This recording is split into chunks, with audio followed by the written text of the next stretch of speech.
Muito bem. Dízimo pago a Melquisedeque. Por que nós não podemos utilizar a passagem de Gênesis capítulo 14 para que a gente possa ter como exemplo, como base para estimular ou para cobrar ou para incentivar a prática do dízimo? Hoje nós vamos entender, como prometido, eu vou falar sobre o dízimo aonde Abraão paga para Melquisedeque, o que está acontecendo ali. Como eu prometi no vídeo passado, então hoje nós vamos trabalhar em cima dessa passagem que é Gênesis capítulo 14, tá legal?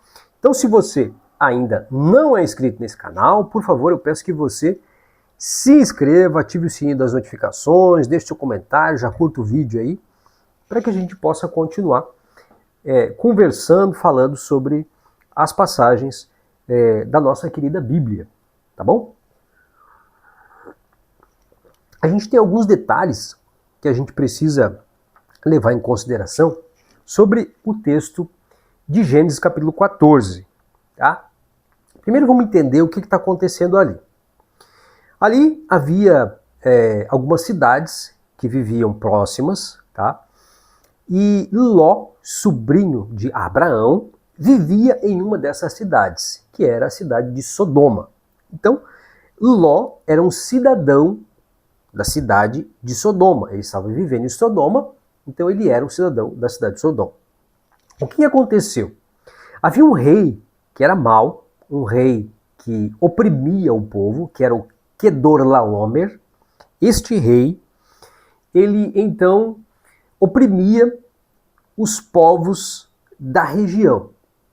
Só que alguns reis que viviam ali perto dessa região se reuniram, pelo menos 4 reis, e decidiram que não se sujeitariam mais ao Quedorlaomer. E Sodoma e Gomorra faziam parte dessas cidades, das cidades que não queriam mais se sujeitar ao Quedorlaomer. E eles resolveram então ir contra este rei. Só que eles foram contra o rei e acabaram perdendo a batalha, porque o Quedorlaomer tinha outros aliados, que eram outros cinco reis, e acabaram vencendo a batalha sobre os reis de Sodoma, Gomorra e as outras cidades que se juntaram para ir contra ele. O que acontece? Quedorlaomer vence a batalha, vencendo a batalha, ele tinha o direito de levar tudo que aquelas cidades tinham. Então eles levam os bens, levam o gado e levam as pessoas. E no meio dessas pessoas estava Ló, que era sobrinho de Abraão. Só que no meio disso, algumas pessoas conseguiram fugir. E as que fugiram foram direto para Abraão contar que o seu sobrinho havia sido sequestrado. E aqui a gente começa a ter uma ideia sobre o que está acontecendo. Veja que Abraão, você vê que Abraão, ele não era alguém simplesmente comum. Tá? Você vai ver que quando Abraão descobre que o seu sobrinho ele é sequestrado, raptado por esse rei, por o Quedorlaomer, ele fica bravo e ele pega então e manda reunir 318 homens que haviam nascido na sua casa, o texto diz, olha só, preste atenção neste detalhe. 300 homens treinados que haviam nascido na casa de Abraão. Tá. Esses 318 homens, mais 2 ali amigos, 2 aliados de Abraão, vão até o Quedorlaomer, batalham contra ele, contra os outros 5 reis, e eles vencem a batalha sobre todos esses homens. Olha só o que está acontecendo aqui. 318 homens treinados na sua casa, 318 assassinos. Não era qualquer treinamento. Eles eram homens treinados para a guerra, para matar. Por quê? Porque Abraão não é esta figura, este senhor de barba branca, bonzinho, queridinho, bonitinho, que muitas pessoas imaginam sobre Abraão. Abraão, na verdade, ele era um escravocrata. Ele era um mercador de escravos. Ele tinha muitos escravos. Quando o texto diz que esses 318 homens treinados nasceram na sua casa, está dizendo que esses 318 homens eram filhos de escravos do Abraão. Ou seja, eles também eram escravos de Abraão, só que haviam nascido na sua casa, nas suas tendas, vamos dizer assim, porque Abraão, ele era um nômade, ele não tinha um paradeiro fixo, ele vagava pelo mundo, então ele era um nômade, como se fosse os ciganos de hoje, né? Então Abraão caminhava por tudo e esses 318 homens nasceram ali e eram treinados. E por que eram treinados? Porque o trabalho básico de Abraão era esse, era negociar pessoas. Então ele negociava escravos, ele fazia muito isso.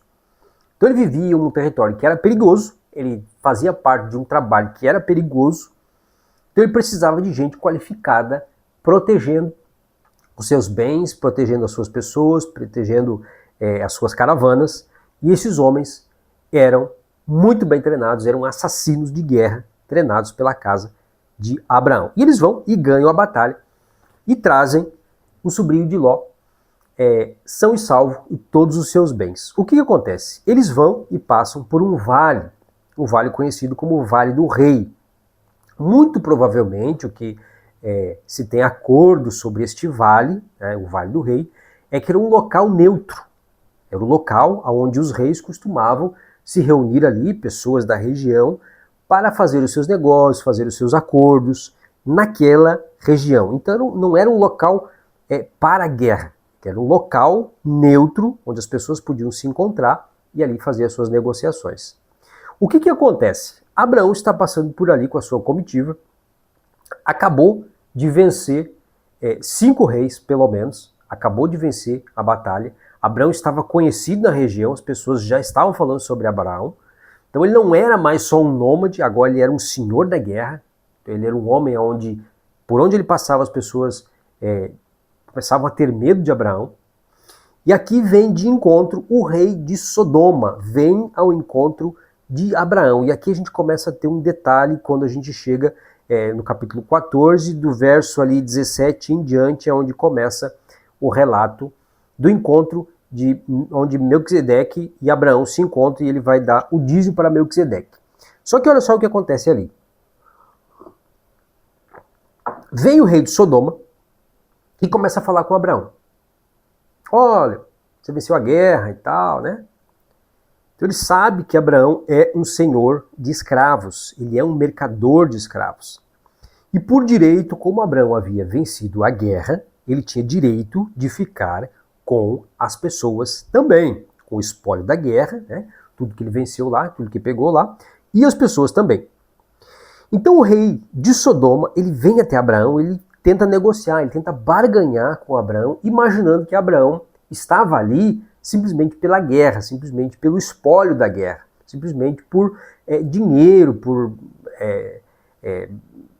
ouro, prata e pessoas. Só que, na verdade, Abraão entrou naquilo ali por causa do seu sobrinho, o Ló. Então, ele tenta barganhar com Abraão. Ele diz, olha, você só me dá as pessoas, porque ele sabia que Abraão era um mercador de escravos, você me dá as pessoas e pode ficar com os bens. Fica com o que é material ali, joias e tal, você pode ficar com tudo isso, mas deixe ficar as pessoas. Então, nisso Abraão ele já se arrepia. Só que, antes de ter esse relato, essa conversa, olha só o que está... Imagina o que está acontecendo aqui. Olha a gravidade do que está acontecendo aqui. Tá? Ninguém pensa sobre isso. Abraão está conversando com o rei. E de repente chega outro rei, que é o rei Melquisedeque, rei de Salém, que séculos mais tarde vem se tornar a cidade de Jerusalém. Então Jerusalém é a antiga Salém. Só que ninguém sabe que não existiam judeus neste momento. Não existiam judeus aqui neste momento. O povo de Israel não existia aqui neste momento. Vai existir séculos mais tarde. Então, a cidade de Salém, que no futuro vai se tornar Jerusalém, era uma cidade cananeia, era uma cidade de Canaã, fazia parte de Canaã. Ou seja, eram um povo idólatra, um povo contrário aos hebreus, um povo contrário aos israelitas, aos judeus, que não cultuavam o Deus Criador. Olha só o que está acontecendo. Então vem o Melquisedeque, e o Melquisedeque, este nome Melquisedeque, Melque, rei, rei de paz, né? Ele vem de encontro, e é um nome cananeu, Melquisedeque é um nome cananeu, e ele vem aqui e fala com Abraão. E é estranho porque ele interrompe. Abraão está conversando com o rei de Sodoma, e chega o rei Melquisedeque e interrompe a conversa. Simplesmente começa a falar com ele, traz pão e vinho. E ele para de falar com o rei de Sodoma e começa a falar com o rei Melquisedeque. Isso é muito estranho. O texto fica estranho. E aqui é onde alguns historiadores, algumas pessoas muito sérias, estudiosos da palavra, entram em comum acordo de que esse trecho do capítulo, do verso 18, 19 e 20, foi inserido, não existia, não estava ali, foi inserido este relato, esta conversa, diálogo entre Abraão e Melquisedeque. O 18, 19 e 20 foi inserido ali. Copistas, né, escribas, colocaram esse texto ali, porque é muito estranho. Ele está conversando com o rei de Sodoma, ele para de falar com o rei de Sodoma, fala com o rei de Melquisedeque, entrega o dízimo, e dele volta a falar com o rei de Sodoma. Então se você tira esses 3 versículos, o 18, 19 e o 20, tira do texto, você vê a conversa entre Abraão e o rei de Sodoma fluindo naturalmente.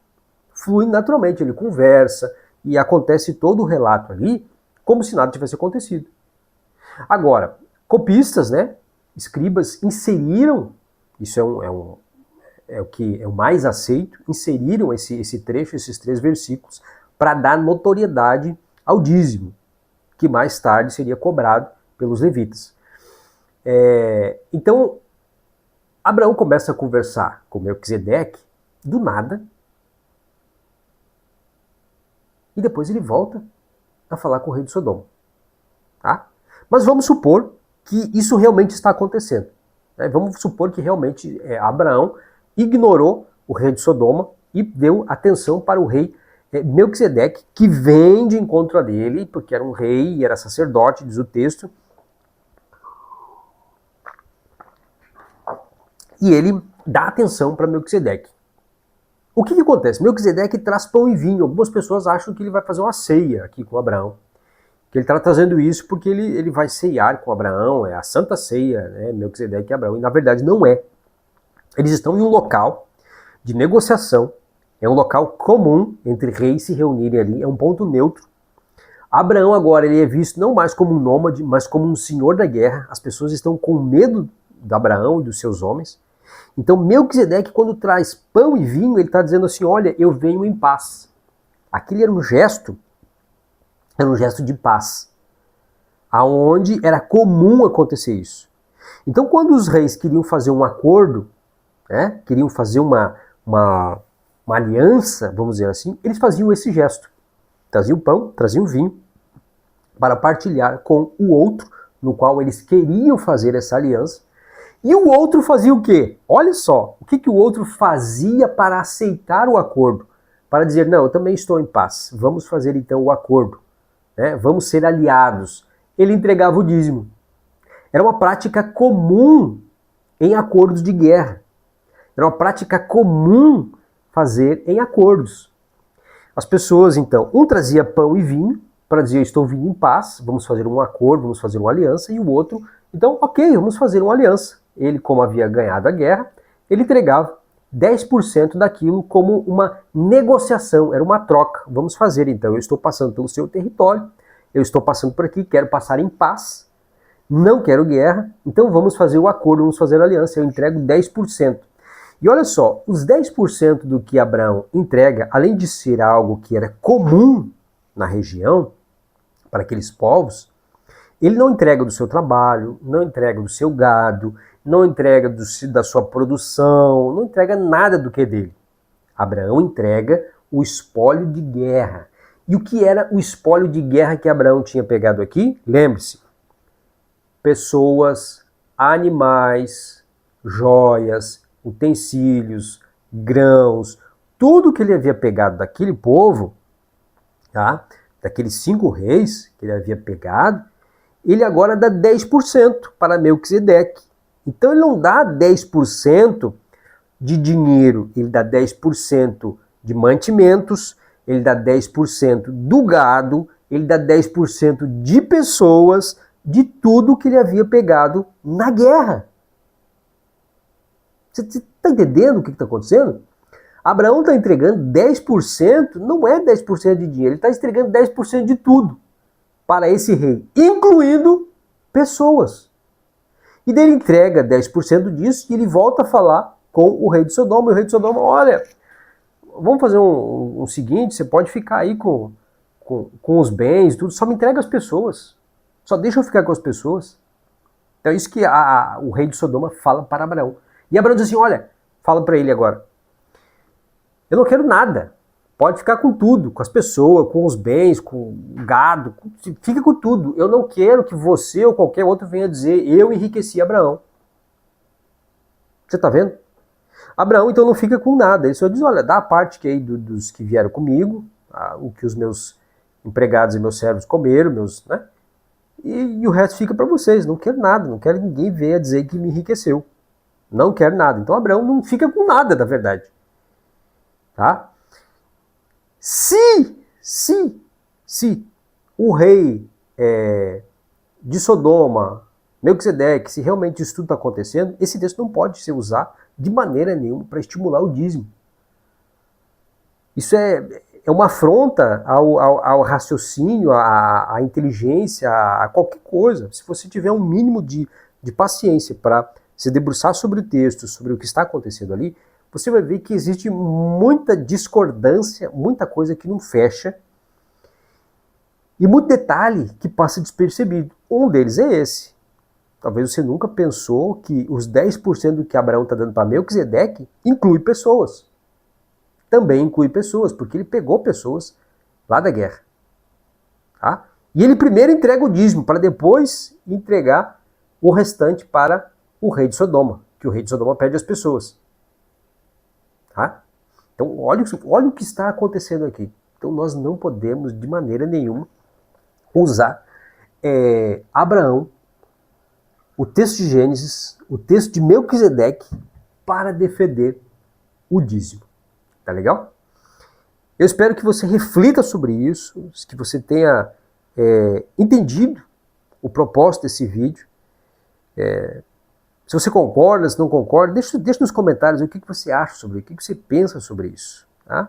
Esse é um espaço para a gente pensar, para a gente raciocinar, para a gente refletir, porque eu acredito sinceramente que pensar também é um ato de fé. Tá? E esse é um espaço exatamente para isso. Você pode deixar seu comentário ali, seja respeitoso. Eu vou ler, vou responder com muito carinho. Peço que você já curta, compartilhe, mande para frente. Se ainda não é inscrito, se inscreva. E fique aí que nós vamos falar mais sobre todos os textos aí que envolvem o dízimo. Eu vou trazer aqui uma explicação sobre cada um deles, para você entender, perceber as falhas que existem sobre isso. Leonardo, você é contra o dízimo, é contra a oferta, é contra tudo isso? Mais uma vez eu vou falar sobre isso. Eu não sou contra você que frequenta um local, você ajudar financeiramente a manter este local. Não sou contra isso. Você está ali, tem custo, é importante você participar financeiramente, sim, do local. Agora, você não pode, de maneira nenhuma, tirar um texto bíblico do contexto para levar as pessoas, para persuadir as pessoas, para convencer as pessoas de algo. Tá legal? Próximo texto que eu vou abordar com você é o texto... Eu ia falar sobre Malaquias, mas eu vou deixar Malaquias mais para frente. Eu vou falar sobre o texto onde Jacó oferece o dízimo para Deus. Tá legal? Um forte abraço e até o próximo vídeo.